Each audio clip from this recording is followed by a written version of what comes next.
உபாகம புத்தகம் 7வது அதிகாரம் அதனுடைய 8வது வார்த்தையில் நாம் இப்படி வாசிக்கிறோம்.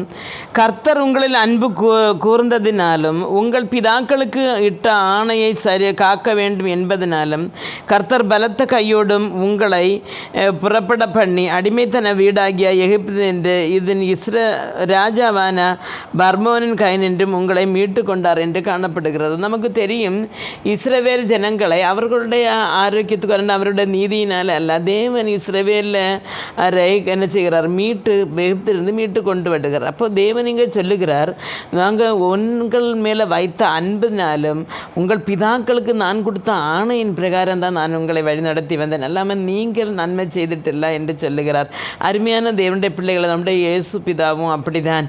நாம் ஆண்டவருக்கு மேலே அன்பு வச்சதுனால அல்ல, அல்லைன்னா நம்ம அவருக்கு கொஞ்சம் காணிக்க கொடுத்ததுனால அல்ல, அல்ல நம்ம கொஞ்சம் நீதி பிரவர்த்தி செய்கிறதுனால அல்ல, அதற்கு மேலாக கர்த்தர் நம்மேல் வைத்த அன்பு எவ்வளவோ பெரியது.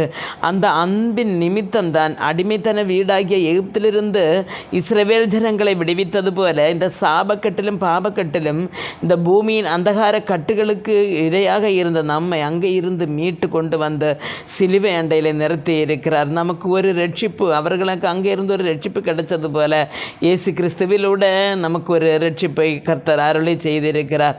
அருமையான தேவனுடைய பிள்ளைகளே, அதனால் அந்த பிதாவாகிய தெய்வத்தை நாம் ஆராதிக்கவும் அவருடைய கட்டளைக்கு கீழ்ப்படியவும் அவருக்கு நாம் மடங்காமல் ஆராதனைகளை செலுத்தும் கர்த்தர் நமக்கு ஒவ்வொருவருக்கும் கிருபை அருள்வாராக என்று ஜெபிக்கிறேன். ஆமென்.